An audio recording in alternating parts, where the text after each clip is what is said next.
Geliefdes, nou hartlik welkom ook vanmôre so by mekaar, ook aan ons gas vanmôre.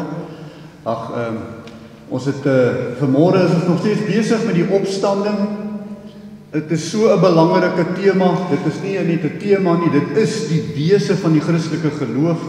En daarom moet ons ook, wanneer ons by hierdie Sondag kom stil staan, dit sal nou die laaste Paase Sondag wees tussen opstanding en hemelvaart. Komende donderdag, as die Here wil, het ons dan hemelvaart en dan gaan ons oor tot die uitgiet van die Heilige Gees op die kerk van die Here Jesus. So ons moet aandag gee aan die opstanding wat eintlik al hierdie goeders moontlik maak en al hierdie goeders mooi saambind en die wese van ons hele geloof eintlik saamvat. Dit is die rede vir die kerk en dat ons dit dan ook vanmôre so sien in hierdie gedeelte. Die teksgedeelte is Romeine 6. Ons gaan lees van vers 1 tot 14 en dan die tema, die nut van die opstanding vir siel en liggaam. Nou kom ons maak ook by Psalm 118, dan sluit ons voorsang staande af met vers 1 en vers 11. Psalm 118 vers 1 en vers 11. Daarna hou ons vingers oop by Gesang 21. Gesang 21 en ons gaan daar sing vers 1 en vers 2. Nou Psalm 118 vers 1 en 11 en dan na die fotum en die seëngroet sing ons dan Gesang 21 vers 1 en vers 2.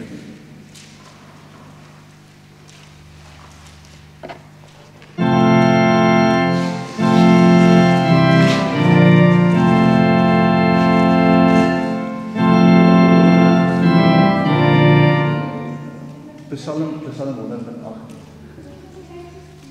Loof die Here.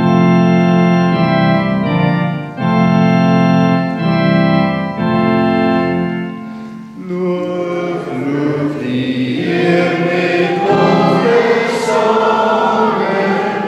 O, is daar in zijn God verblij. Zijn goedheid volg om en zijn gangen.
Ek slaan my oë op na die berge, waar sal my hulp vandaan kom?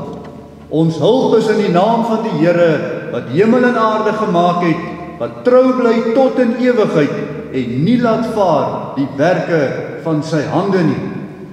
Geliefdes, genade vir julle, en vrede vir hom wat is, en wat was, en wat kom, en van die 7 geeste wat voor sy troon is, en van Jesus Christus, die getroue getuie, die eersgeborene uit die dode, en die owerste oor die konings van die aarde. Amen.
Geliefdes, kom ons luister dan aandagtig na die wet van die Here, soos wat ons het opgeteken vind in Deuteronomium hoofstuk 5, daarvan in vers 6 tot vers 21.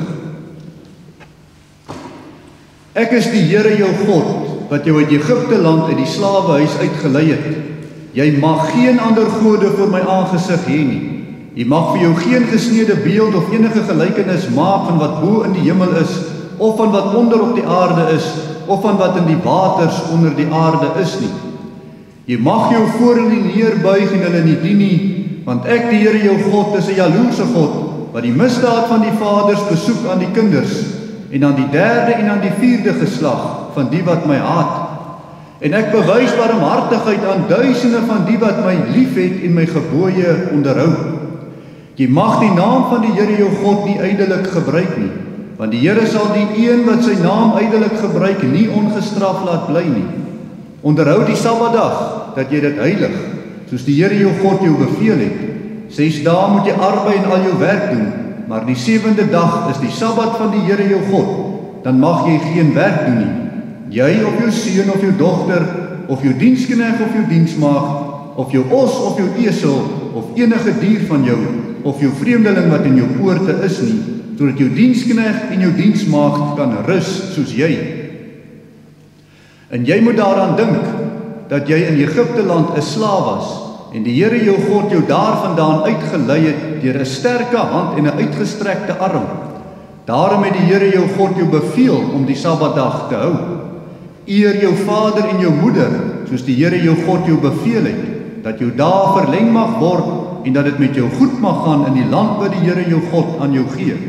Jy mag nie doodslaan nie, en jy mag nie egbreek nie, en jy mag nie steel nie, en jy mag geen valse getuienis teen jou naaste spreek nie, en jy mag nie jou naaste se vrou begeer nie, En jy mag nie na jou naaste se huis hinker nie, na sy landerye, of sy dienskneg of sy diensmaagd, sy os of sy esel, of iets wat van jou naaste is nie. Geliefdes, as skuldbelydenis voor die Here, gaan ons dan blaai na Gesang 63. Ons sing daar vers 1 en vers 2. Gesang 63 vers 1 en vers 2.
In Johannes 1 vers 8 tot 10 sê dan, as ons sê dat ons geen sonde het nie, mislei ons onsself en die waarheid is nie in ons nie. As ons ons sondes bely, hy is getrou en regverdig om ons die sondes te vergewe. En as ons van alle ongeregtigheid te reinig, as ons sê dat ons nie gesondig het nie, dan maak ons hom tot 'n leienaar en is sy woord nie in ons nie.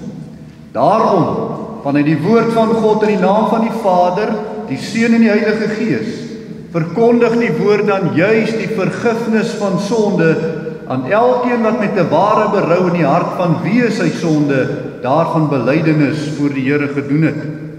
Maar aan elkeen wat in die sonde volhard en hierdie genade in die Here Jesus Christus verwerp, verkondig die woord van God dat die toorn en die straf van die Here op hom bly, solank hy in die sonde bly lewe. Geliefdes, ons is in die jaar ook van die herdenking van die geloofsbelydenis van Nicea, so kom ons luister dan ook na die belydenis wat ons ook bely as kerk van die Here Jesus Christus so byeen. Ek glo in een God, die almagtige Vader, die skepper van hemel en aarde en van alle sienlike en onsienlike dinge, en in een Here Jesus Christus, die eniggebore Seun van God, gebore uit die Vader voor alle eeue, God uit God, lig uit lig, waaragtige God uit waaragtige God, gebore, nie gemaak nie, van dieselfde wese met die Vader, deur wie alle dinge gemaak is, wat terwille van ons mense en ons saligheid neergekom het uit die hemel en vlees geword het deur die Heilige Gees uit die Maagd Maria en 'n mens geword het. Ook vir ons gekruisig is onder Pontius Pilatus, gelei het en begrawe is en op die 3de dag opgestaan het volgens die skrifte en opgevaar het na die hemel, wat sit aan die regterhand van die Vader en weer sal kom met heerlikheid om te oordeel die lewende en die dode, wie se ryk geen einde sal hê nie. en in die Heilige Gees, wat Here is en lewend maak, wat van die Vader en die Seun uitgaan, wat saam met die Vader en die Seun aanbid en verheerlik word, wat gespreek het deur die profete, en een heilige algemene en apostoliese kerk. Ek bely een doop tot vergifnis van sondes, en ek verwag die opstanding van die dode en die lewe van die toekomstige eeu. Amen. Geliefdes, terwyl ons dan ook ons skuld so voor die Here bely het en ook ons belydenis voor hom kom doen het, kom ons blaai dan na Psalm 33 en dank die Here ook vir sy goedheid, ook as voorbereiding op dit wat ons uit die woord van die Here uit vanmôre sal hoor. Psalm 33, ons gaan daar sing vers 11. Psalm 33 vers 11.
Ons maak die woord van die Here ook vanmôre by Romeine hoofstuk 6. Romeine hoofstuk 6, wat so baie bekende gedeelte is. Seker jy het al baie gehoor. Ons moet vanmôre in besonder aandag gee daaraan wat betref ook die opstanding van die Here Jesus Christus, wat dit vir ons beteken, die nut van die opstanding vir die siel en die liggaam. Romeine 6, ons gaan lees van vers 1 tot 14. Terwyl ons met die woord van die Here oop is, kom ons verenig in gebed. Kom ons bid saam.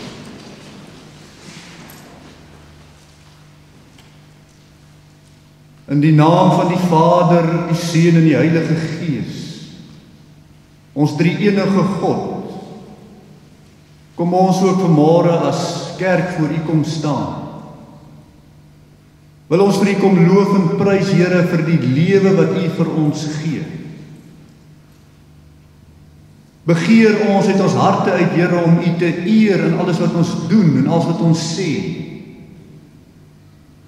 Want deur die geloof, Here, wat U vir ons in ons harte gesit het, is daar by ons hierdie diepe ontwaking, hierdie besef dat ons God is groot en almagtig. En dat ons lewens hier op aarde is nie die finale sê oor ons lewens nie, maar dat U die finale sê het oor ons lewens. En daarom kan ons net vanuit ons dankbaarheid uit voor U kom staan vanmôre, nie uit ons verdienste uit nie. Ons maak U nie groot en daarom is U groot nie. U is groot. En daarom, Here, wil ons net ons stem byvoeg tot die koor van verheerliking. Hemelse Vader, wanneer ons vanmôre ook met U woord kom oopsit, in hierdie tyd van Paase wat U die wonder gedoen het van die opstanding, hierdie grootsheid wat U aan ons geopenbaar het van U liefde vir ons, het ons nodig om dit te verstaan. Dit is so deurslaggewend. Dit is so alles bepalend. En daarom kan ons net vanmôre vir U kom vra, Here, in die gebrokenheid van ons menslike denke, in die gebrokenheid van ons mens weens die sonde, dat U deur die Heilige Gees oor ons genadig sal wees, dat ons hierdie dinge sal insien. Verhelder U ons verstand, open U ons hart, wys U vir ons hierop. Laat ook U woord, Here, op ons dorre harte kom reën, dat daar ook saad daar sal uitspruit, saad van die opstanding in Jesus Christus. Hiervoor kan ons vir U net kom vra. Ons bid, Hemelse Vader, vir ons gemeente. Ons bid, Here, vir die wat dalk siek is. Ons bid vir die wat bedroef is in die hart.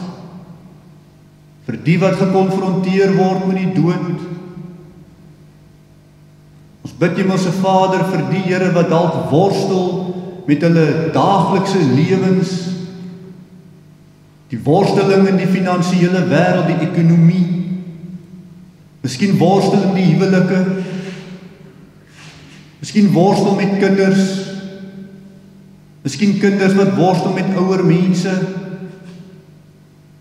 Here, ons leef voor U as U gemeente. En daarom kan ons vir U kom vra dat U ons hulp sal wees. Want waar vandaan sal ons hulp kom as dit nie van U af is nie? En terwyl ons dan so met die woord oopsit, laat ons hoor hoe U van groot hulp vir ons is as mens. En mag ons dit deur die geloof aanneem en dit uitleef tot eer en verheerliking en weens die dankbaarheid in ons harte vir wat U vir ons kom doen het. Spreek, Here, want die diensknegt en die diensmaagd, die wil luister. Amen. Romeine 6. Wat sal ons dan sê? Sal ons in die sonde bly dat die genade meer kan word? Nee, stellig nie. Ons wat die sonde afgesterf het, hoe kan ons nog daarin lewe? Of weet julle nie dat ons almal wat in Christus Jesus gedoop is, in sy dood gedoop is nie? Ons is dus saam met hom begrawe deur die doop in die dood, sodat net soos Christus uit die dode opgewek is deur die heerlikheid van die Vader, ons ook so in die nuwe lewe kan wandel. Want as ons met hom saam gegroei het deur die gelykvormigheid aan sy dood, sal ons dit nog ook wees deur die aan sy opstanding. Aangesien ons dit weet, dat ons ouë mens saam gekruisig is, sodat die liggaam van die sonde tot niet gemaak sou word, en ons nie meer die sonde sou dien nie. Want hy wat gesterf het, is geregverdig van die sonde. As ons dan saam met Christus gesterf het, glo ons dat ons ook saam met hom sal lewe. Omdat ons weet dat Christus, nadat hy opgewek is uit die dode, nie meer sterf nie. Die dood heers oor hom nie meer nie. Want die dood dat hy gesterf het, het hy vir die sonde eens en vir altyd gesterwe, maar die lewe wat hy leef, leef hy vir God. So moet julle ook reken dat julle wel vir die sonde dood is, maar lewend is vir God in Christus Jesus ons Here. Laat die sonde dan in julle sterflike liggame nie heers, dat julle aan sy begeerlikhede gehoorsaam sou wees nie. En moenie julle lede stel tot beskikking van die sonde as werktuie van ongeregtigheid nie, maar stel julle self tot beskikking van God as mense wat uit die dode lewend geword het, en julle lede as werktuie van geregtigheid in die diens van God. Want die sonde sal oor julle nie heers nie, want julle is nie onder die wet nie, maar onder die genade. Geliefdes, ons teksgedeelte is vers 4. Ons is dus saam met hom begrawe deur die doop in die dood, sodat net soos Christus uit die dode opgewek is deur die heerlikheid van die Vader, so ons ook so in 'n nuwe lewe kan wandel. Geliefdes, in die Here Jesus Christus, die opstanding verander alles of niks. Sonder die geloof in die opstanding is al ons godsdienst van geen nut nie. Bloot mensgemaakte rituele, bloot mensgemaakte idees, konsepte, dalk om 'n goeie samelewing daar te stel. Maar dit is nie waaroor die opstanding gaan nie. Dit is soos Paulus stel in 1 Korintiërs 15 vers 14.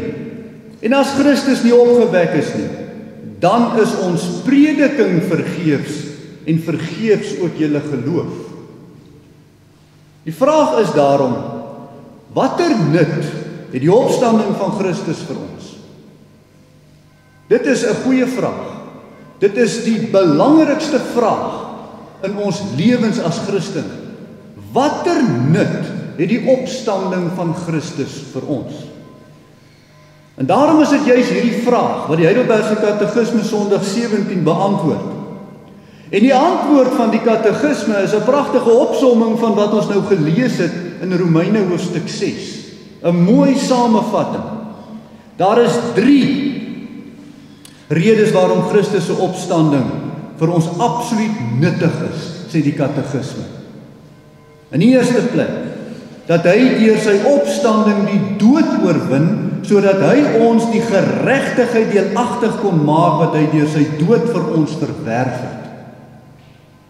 Ten tweede word ons ook deur sy krag opgewek tot 'n nuwe lewe. En ten derde is die opstanding van Christus vir ons 'n gewisse pand van ons eie salige opstanding. Dit klink moeilik, maar dis baie eenvoudig. Die nut van die opstanding is vir jou siel en jou liggaam. Dis alles deurslaggewend, van groter waarde as enige iets anders. En daarom kom ons deel dit op in 3 dele en ons kyk hierna. Ons regverdigmaking, ons heiligmaking en ons liggaam se opstanding. Ons regverdigmaking, ons heiligmaking en ons liggaamlike opstanding. Die regverdigmaking as gevolg van die opstanding. Nou sê vers 4, ons is dus saam met hom begrawe deur die doop in die dood. Nou geliefdes, die woordjies saam met hom begrawe dui op 'n geestelike saak. Want wanneer 'n mens hierop letterlik ingestel word, dan kan jy nie verstaan hoe is ek saam met hom begrawe nie. Dis 'n geestelike saak. 'n Baie belangrike deurslaggewende geestelike saak vir jou hele lewe, van wanneer jy van hier af vorentoe lewe. Ons is saam met hom begrawe. Dit sluit aan by die waarheid wat in vers 7 uitgedruk word. En vers 7 is vir ons net so belangrik, want hy wat gesterf het, is geregverdig van die sonde. Saam met hom begrawe, want hy wat gesterf het, sê vers 7, is geregverdig van die sonde.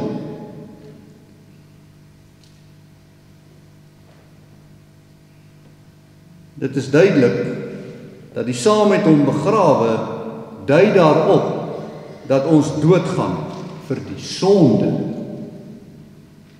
Die doodgaan vir die sonde het alles te doen met die regverdiging voor God.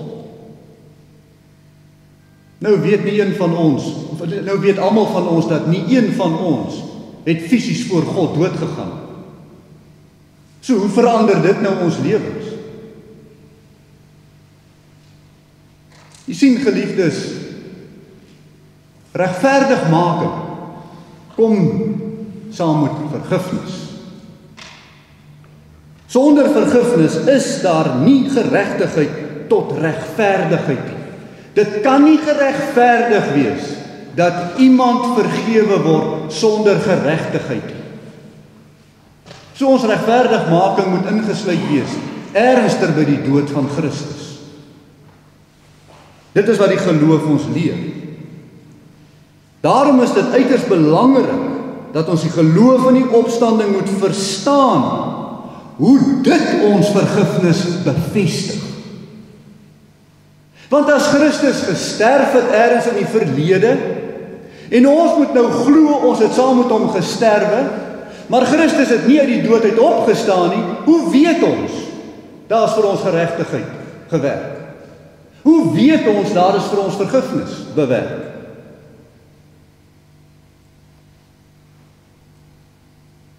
God sien geen sonde oor nie. Daarom is God geregverdig. Sy liefde verdra nie die onreg nie. Daarom is ons bang vir hom. Daarom skrik ons vir God. Want die onreg is in ons almal. Niemand van ons is daarvan vrygestel. Ons leef in 'n vyandskap met God op grond van die sonde. Almal van ons is ingesluit. Romeine 3 vers 10, soos geskrywe is. En daar is dit as die soos geskrywe is, bedoel die aanhaling in Psalm 14 uit. Daar's niemand geregverdig nie, selfs nie een nie. En as niemand geregverdig is nie, hoe moet ons dan regverdig kom? Nie uit onsself nie. As niks wat ons kan doen om onsself voor God te regverdig nie. En daar's baie mense wat vanuit hulle geloofslewe uitglo, hulle moet goeie goed doen, sodat God hulle moet raak sien en hulle so moet regverdig. Maar as die onreg in die mens is daar niks wat die mens uit homself uit kan doen om geregverdig te word nie. Daar's net een manier. Die regverdige van hemel en aarde moet ons kom regverdig maak, sodat hy as die regverdige regter oor almal van ons die reg kan hê om ons regverdig te verklaar. Hy moet ons regverdig maak om ons regverdig te kan verklaar. Dis sy werk. Al wat ons het is die geloof daarin. En dis genoeg vir hom. Daar is net een manier hoe en ek regverdig kan gemaak word. Vers 7 sê dit, ons moet doodgaan. Want hy wat gesterf het, is geregverdig van die sonde. Maar nou is die vraag, wie kan dan bly lewe as hy dan nou eers moet sterwe vir sy onreg? Daarom het ons 'n regverdige middelaar nodig. Maar iemand wat waarlik regverdig is. So wanneer hy in sy regverdigheid sterwe, die rekening van hom vir ons verhaal kan word.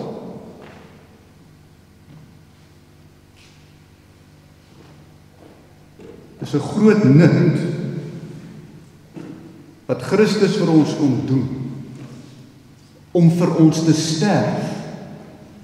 En al wat hy vra deur die geloof, is dat ons saam met hom moet sterf. Sterf hoe? Sterf vir die sonde. Hy betaal ons onreg af in sy dood.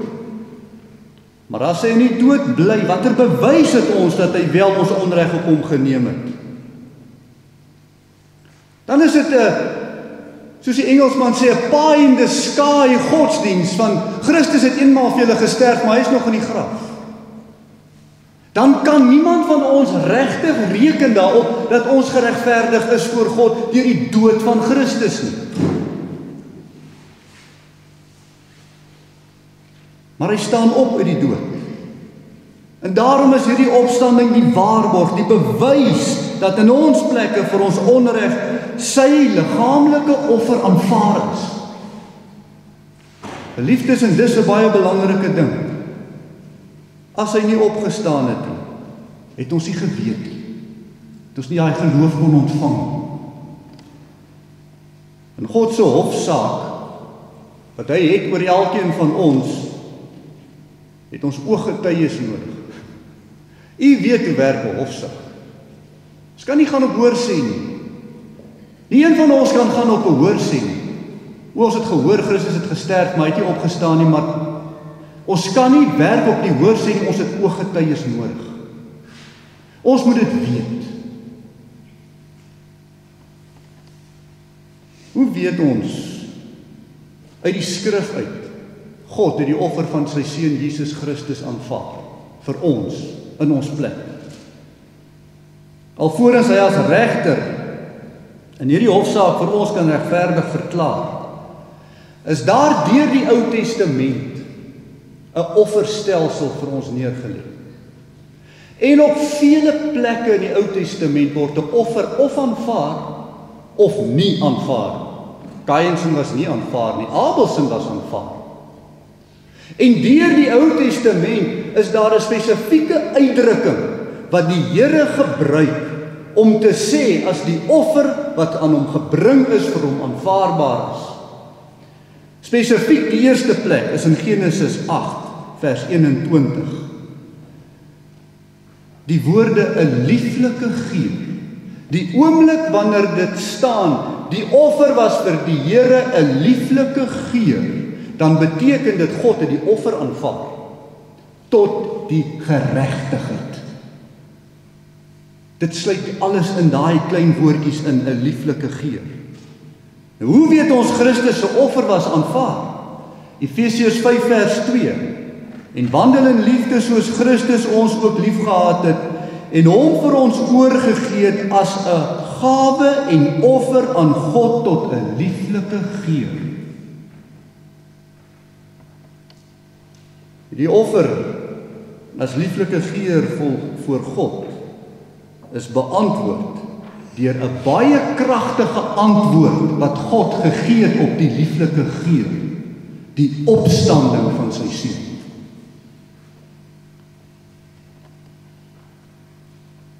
Romeine 1 vers 3 en 4 begin jy reeds so. Aangaande sy seun wat gebore is na die vlees uit die geslag van Dawid en na die gees van heiligheid met krag verklaar is as die seun van God deur die opstanding uit die dode. Jesus Christus ons Here. Ons hoef daarom nie meer dood te gaan eers na die liggaam om voor God geregverdig te word nie. Om hierdie aandeel in geregtigheid te verkry nie. Nee, die opstanding van Christus is die bewys dat hy klaar ons regverdigmaking namens ons verwerf het. Die geloof. Maar dit is nie asof Christus opgestaan het en dit het als daar in die verte gebeur nie. Dit raak elke mens vandag in die hede. Die een wat die evangelie hoor, en hierdie evangelie word in sy hart bevestig deur die Heilige Gees wat vir hom gee, aanvaar dit as jou offer, as in jou plek. Geloof. Dit is hoe dit ons raak vandag. Of jy aanvaar dit met die geloof, of jy aanvaar dit nie met die geloof nie. Wanneer jy dit aanvaar met die geloof, verander dit jou van iemand wat onregverdig gevind is voor God, tot iemand wat nou regverdig voor God is.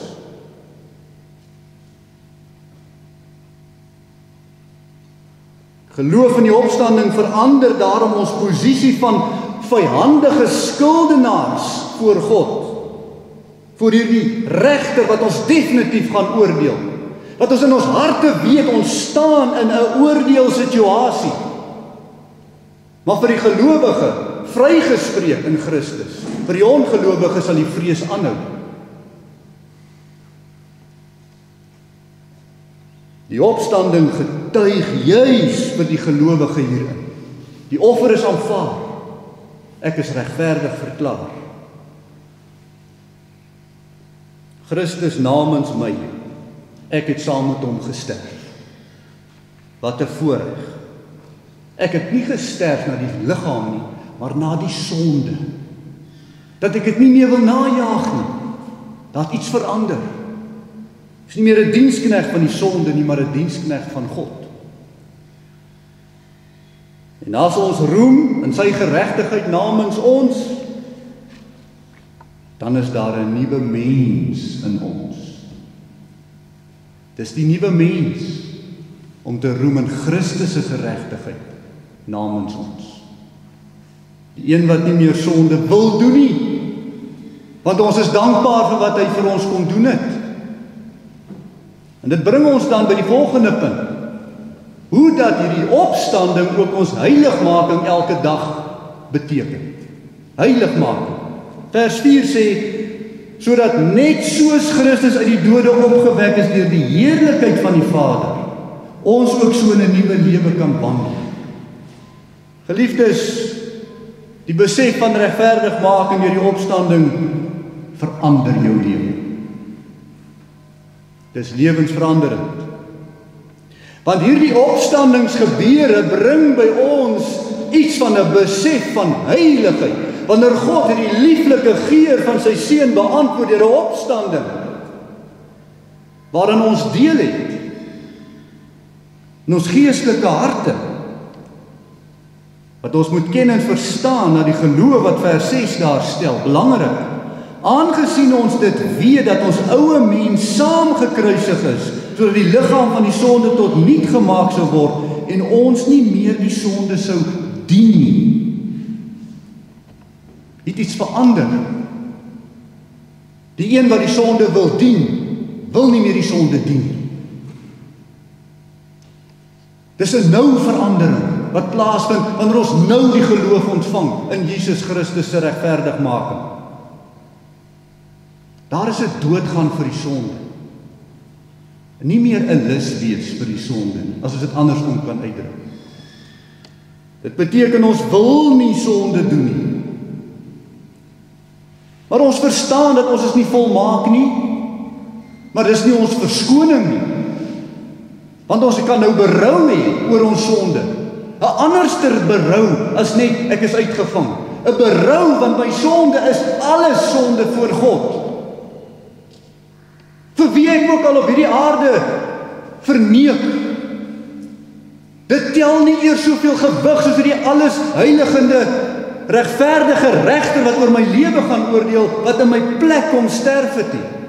Dis vir hom vir wie ek nie die sonde wil doen nie. Dis 'n doodgaan vir die sonde.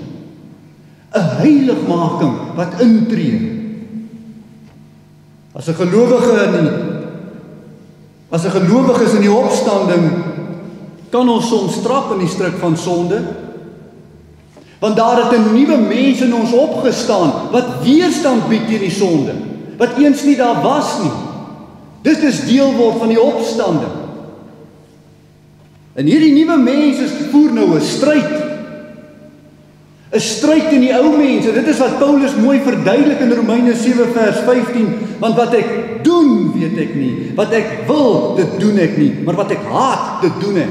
'n Stryd tussen 'n opgestane nuwe mens en die ou mens in jou lewe, vir die res van jou lewe op hierdie aarde. 'n Opgestane nuwe mens, wat nie meer sonde wil doen nie. Die heiligmaking. 1 Johannes 2 vers 1, my kinders, ek skryf hierdie dinge aan julle, dat julle nie moet sondig nie. En as iemand gesondig het, ons het 'n voorspraak by die Vader, Jesus Christus, die regverdige. Hy maak ons regverdig. Hy het gesterf vir ons sondes. Die nuwe mens kon nie in ons opstaan, dat ons met hierdie nuwe mens voor God kan gaan staan en sê, Here, vergewe my sondes nie.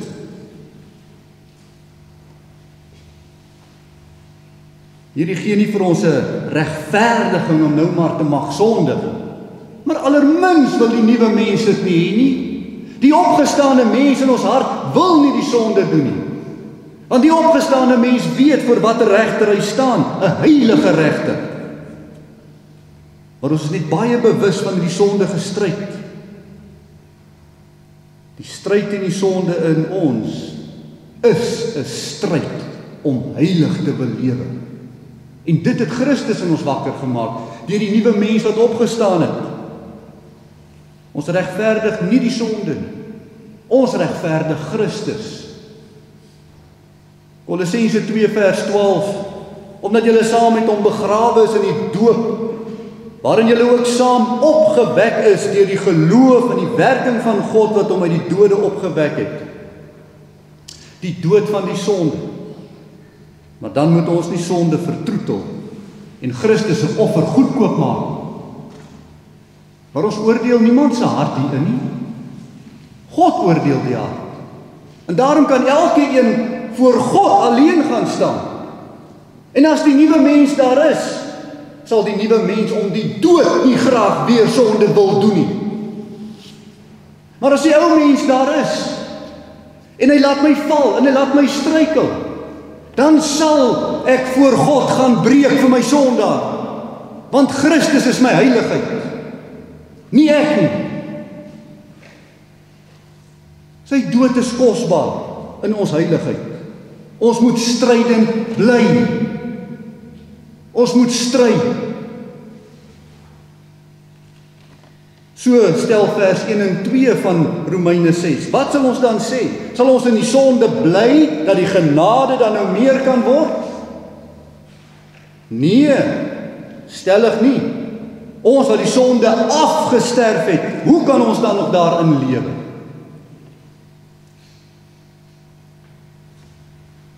Glo jy dat jy dood gegaan het saam met Christus, maar nie in die graf gebly het nie, dat jy opgestaan het tot 'n nuwe mens? Glo jy dit? Slegs deur die geloof in hierdie opstanding is dit moontlik om te weet, jou ou sondaar mens moet dood bly in hierdie stryd.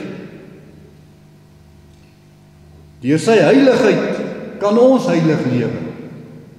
Kan ons waarlik berou hê en weet ons is waarlik vergewe. Geliefdes, die opstanding waarborg nie net die gelowiges se regverdigmaking deur Christus nie. Christus het nie net vir ons gesterf tot ons regverdigmaking nie, maar ons het ook in Christus gesterf tot ons heiligmaking. Hoor u dit? Hy sterf vir ons tot ons regverdigmaking. Ons sterf in hom vir ons heiligmaking. Heiligheid beteken om afgesonderd te leef. Afgesonderd vir God. Hiervan bied die opstanding vir ons die versekering. Soos Romeine 6 vers 12 sê, laat die sonde dan in julle sterflike liggaam nie heers, dat julle aan sy begeerlikhede gehoorsaam sou wees nie. Hierdie heiligheid is lewensveranderend. Daar's 'n nuwe lewe, 'n nuwe heiligheid in God vir die kind van die Here. En die opstanding het dit vir ons kom moontlik maak. 'n Geestelike opstanding. Maar nou wat van ons liggame? Wat van ons liggame? Daarom in die derde plek ons liggaam se opstanding as gevolg van Christus se liggaamlike opstanding. Vers 4 sê, sodat net soos Christus uit die dode opgewek is deur die heerlikheid van die Vader, ons ook so in die nuwe lewe kan wandel. Jy wandel nie as 'n gees rond op hierdie aarde nie. Jy wandel op hierdie aarde rond as 'n mens in 'n liggaam en 'n siel. Dis jou mens. Daarom geliefdes, die skrif praat nie van die geestelike opstanding verniet op dieselfde manier as die opstanding na die liggaam nie.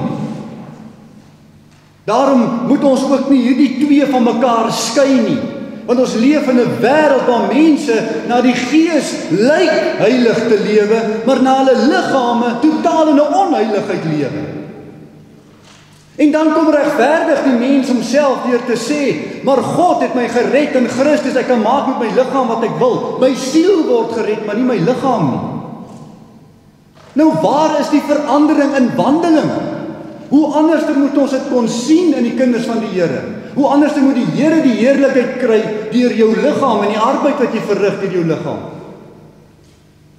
Die opstanding in die hart impliseer dat daar is 'n opstanding ook vir die liggaam. Soos Christus se opstanding te doen het met die opstanding van die liggaam uit die graf,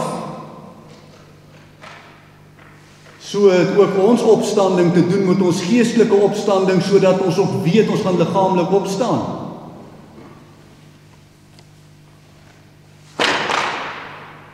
Daar is vir jou liggaam ook verlossing.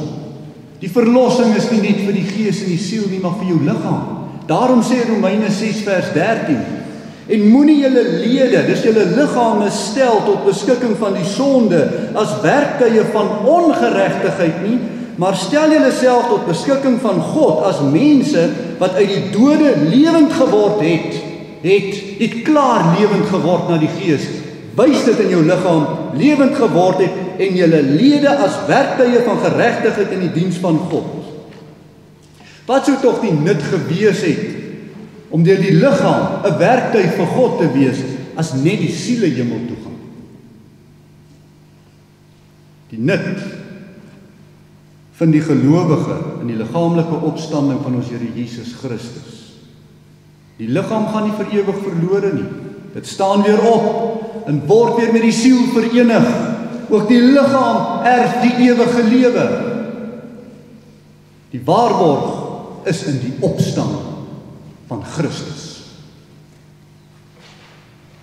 Maar vir die wat dit nie kan glo nie, vir hulle het hulle liggame geen ewige waarde nie.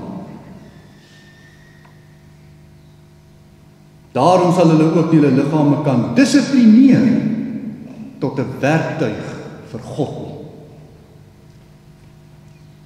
Maar nie ons Christene nie. Ons weet deur die regverdigmaking en deur die heiligmaking dat die Christus van die evangelie red nie net siele nie, maar die hele mens. Die siel en die liggaam vorm die mens. Daar's mens in die hemel in Jesus Christus. Sy liggaam is opgeneem in die hemel.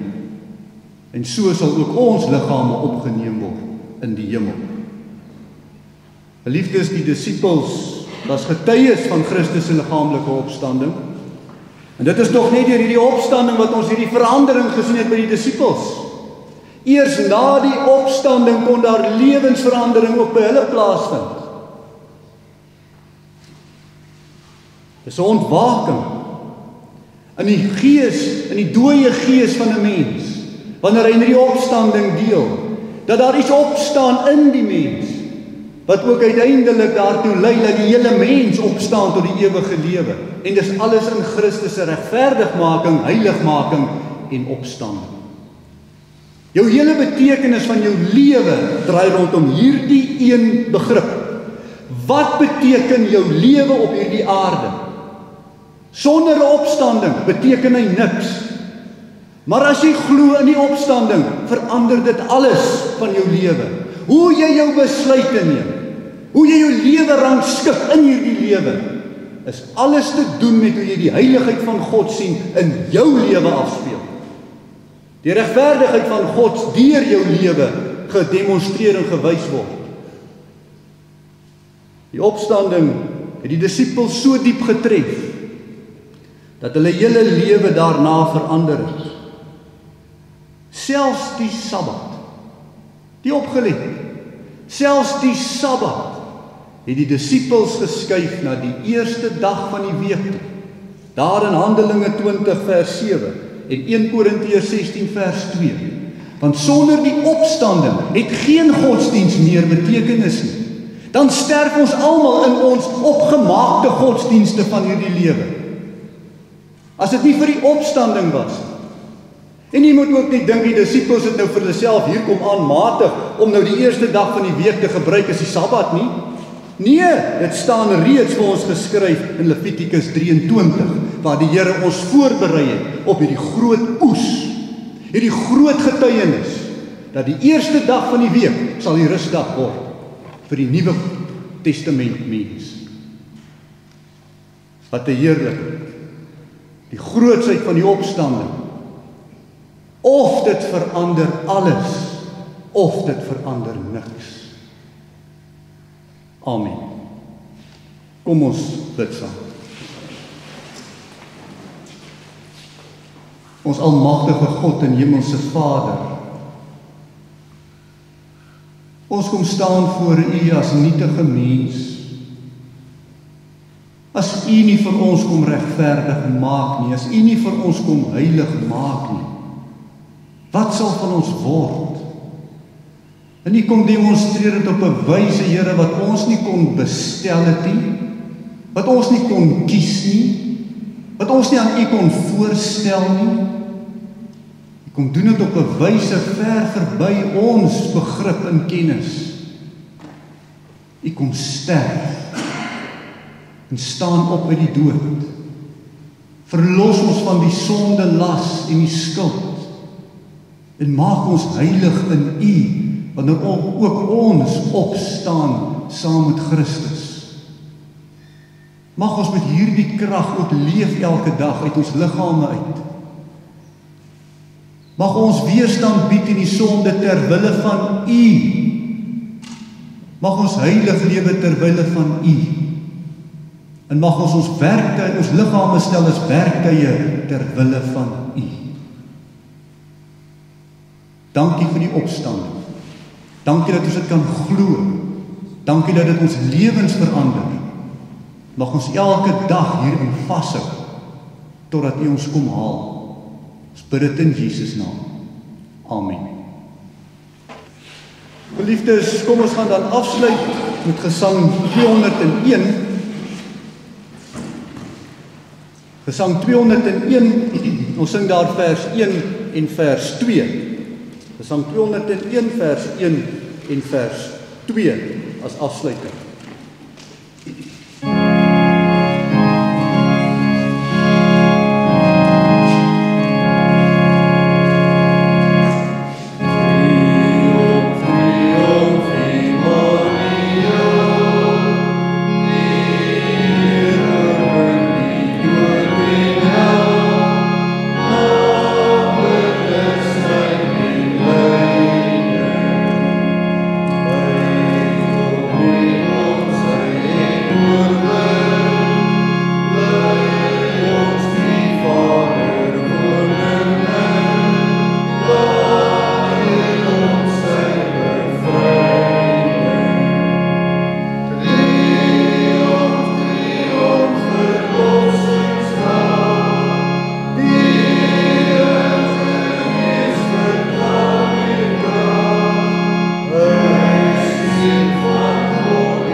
Ontvang dan nou die seën van die Here en gaan ook so in sy vrede.